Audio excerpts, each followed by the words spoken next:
welcome back to You Live. Joining us here, the wonderful Lily Richards from Unity Books. How are you? I always say I'm good, so I am stunningly good. Yes! That's amazing. I love that.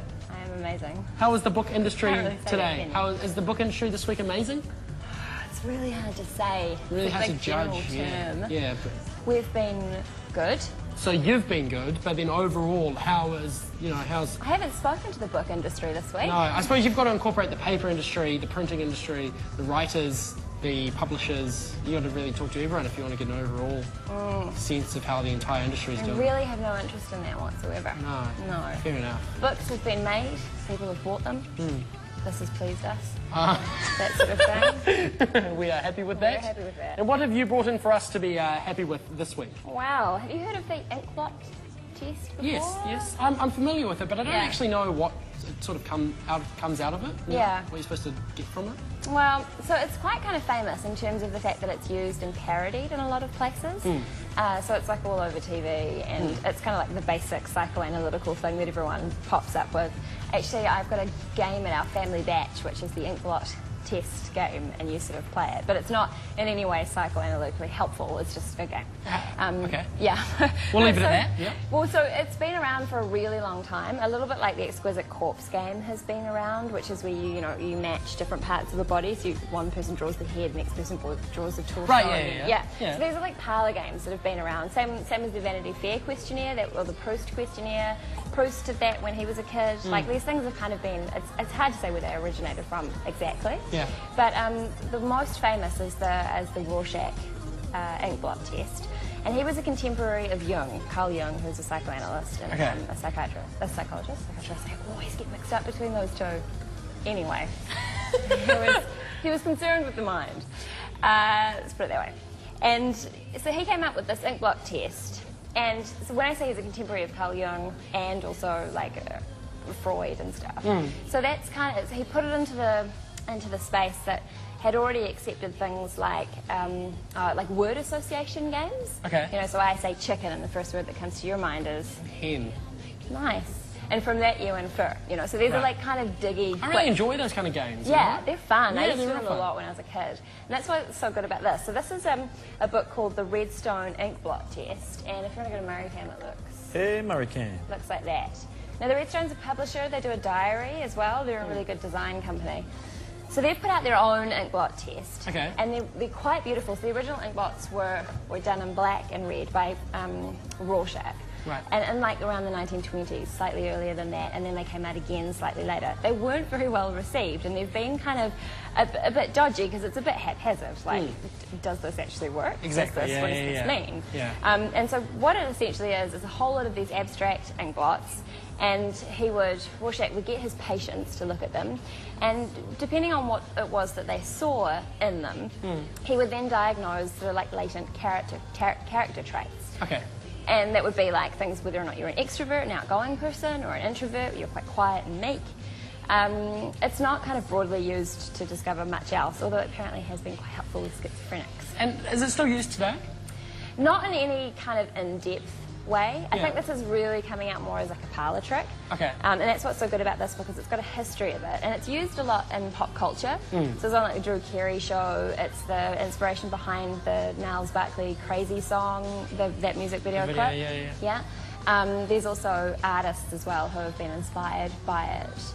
And it's quite a fun thing to do with friends. Like, I reviewed it on BFM and said it would be a great drinking game. I'm not sure if that's quite appropriate for this age, but I mean, you've got to drink liquid at some point in your life, Drink more water, you got that wrong. Yeah. So you've got me to pick out 4 from the, is it a pack of 12? Yeah. 12 Inkblot cards. So just really loosely, what you do is, they look like this. You're familiar with them, I'm sure. Yeah. And what you do to sort of play the game is you go through each of these 12 cards in the pack, and you focus on 4. You take out 4 of the cards that you're most drawn to.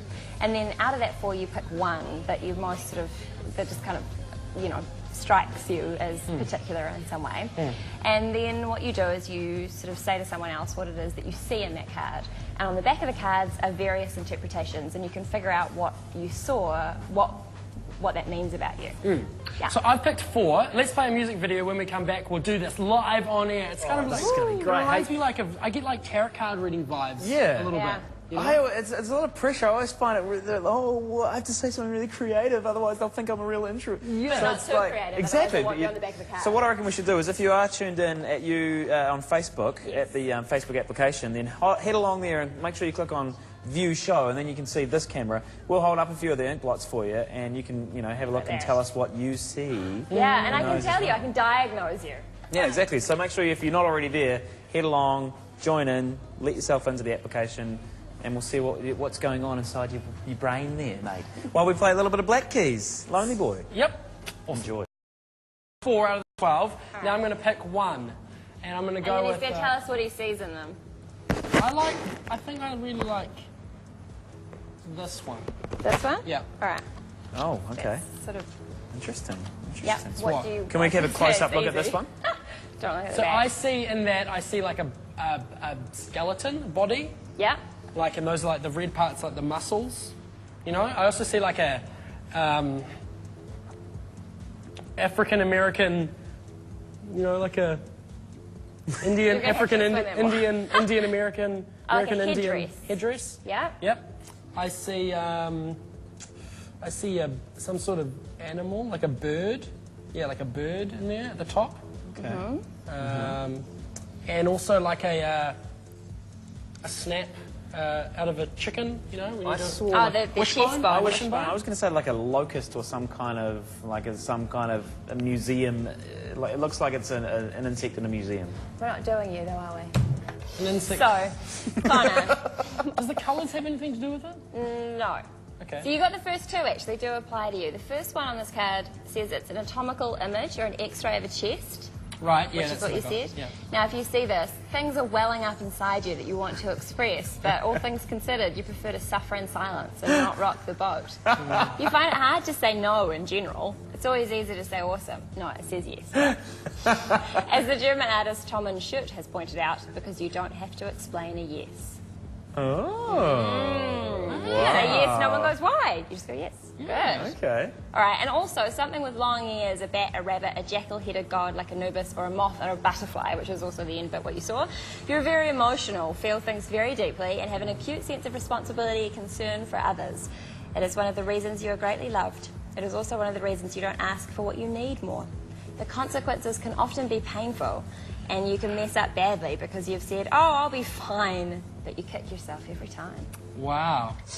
You've really... This is good stuff, right? You've seen right into my soul. It's like Women's Day on steroids. That is awesome. It is much better than a tarot reading. Hey, these are great. The one that we showed you... The one that we showed to the live streamers on this camera during the music video, though, we got that one there. Yes, I do, actually. Because I'll bring up some of what people saw in this one here. Let's have a look. Some people saw like a border collie right there. It says Guy Montgomery, okay. Or, the way he said right there. That's looks like a dog. So a couple of people saying dog. I don't see a dog. I can see, they're like ears maybe and a mouth. Okay, yeah, gremlin. Like a tongue. Yeah, a gremlin. Looks like my dad, says Nars Wakefield. Not sure. A belly-up dog. Belly-up dog, okay. We're getting a lot of dogs here. Yeah. So, shall I diagnose these people for us? Yeah, definitely. All right. Guy does say it's not a dog, it's a mother flipping ghostly clown face, but I'm not sure if he... Yeah. So, did someone say dog? Yeah, well, no, the closest we've got to an animal is a cat here. Okay. Cartoonish cat that has seen something shocking. Could look like a dog. Okay. Do cats really have emotions, though? Like facial emotions? Cartoonish cat that has seen something shocking. I love how specific some of them are. Like, I can see that. You can see that? Look again. It's yeah, kind of... Oh! Yeah, so this is the... Yeah, right. Okay. So, okay. What does that mean? All right. So that means you like to get stuck in and work things out as they come up. Hence, your loud, tempestuous side. It is very important for you to be listened to feel someone is on your side. Negotiation and conflict are facts of life as far as you're concerned. So although you are not abrasive at heart, you can come across that way. You can sometimes remind people of the old joke, how many New York cab drivers does it take to change a light bulb? What's it to you? That's amazing. So tell me, Lily, where can people get this from and give me some more information about this fine piece of work? It's $40, but that'll last you a long time. It's fascinating. There's about 4 or 5 different renditions or versions of what you could see in each card, so there's something for everyone. It's a good game. There's a really interesting little essay in the back which gives you the history of the Inkblot Test and tells you all the popular culture references.